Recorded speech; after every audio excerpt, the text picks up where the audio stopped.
भी हो, टीटवाड़ा कुचामन जिले और आसपास के क्षेत्र में जहां भी हो, आप जो है तुरंत कुचामन थाने के सामने पहुंचे। अगर जरूरत पड़ेगी तो आदरणीय सांसद हनुमान बेनीवाल जी आपके पास या धरना स्थल पर भी आएंगे। हालांकि थोड़ी देर बाद वो मोबाइल के माध्यम से धरने को संबोधित भी करेंगे। अब मैं ज्ञानाराम जी को निवेदन कर रहा हूँ। ज्ञानाराम जी रणवा। आपकी बात करवाऊंगा। ज्ञान जी क्या कहना चाहेंगे? जो घटनाक्रम हुआ एक तरह से कुचामन को झकझोर देने वाली घटना, क्या कहेंगे आप? लाइव है सीधे समाचार प्लस। देखिए, यह घटना कोई साधारण घटना नहीं है। रमेश जी जो हत्या की गई है बहुत सुनियोजित तरीके से की गई है। पिछले 1 साल से उनको लगातार एक गैंग के द्वारा धमकियां दी जा रही है और उनकी परिणति है कि प्रशासन की लापरवाही और इंटेलिजेंस फेलियर की वजह से आज ये हत्या हुई है। पूरा कुचामन शहर आक्रोशित। कुचामन जिस तरीके से बंद किया गया है, एक भी व्यापारी प्रतिष्ठान खुला हुआ नहीं है। व्यापारी पूरा समर्थन है, आम नागरिक का समर्थन है।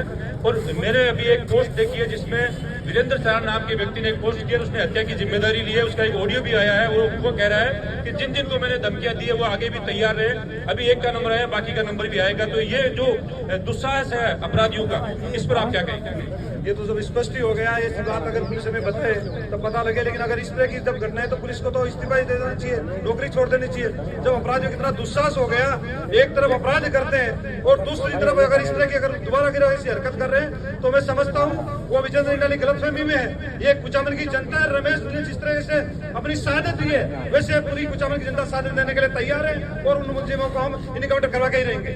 हमारे साथ पूर्व विधायक महेंद्र चौधरी भी है, इनसे भी बात करेंगे।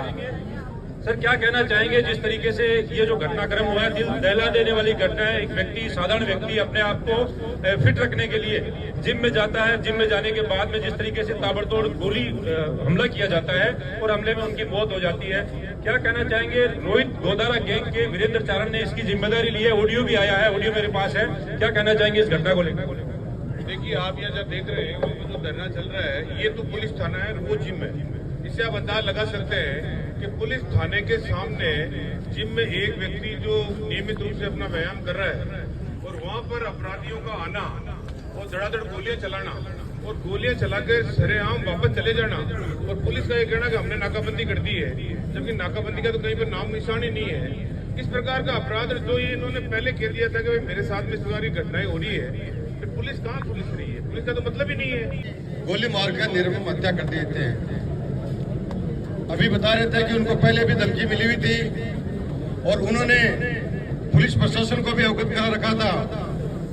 फिर भी पुलिस की नाकामी रही कि उन्होंने इस पर विशेष ध्यान नहीं दिया और मेरे पूरे वक्ताओं ने कहा कि उन्होंने हत्या के लिए भी अपने डॉक्यूमेंट जमा कराए थे, अपनी खुद की रक्षा के लिए और इस कुचामन शहर के लोगों की रक्षा के लिए।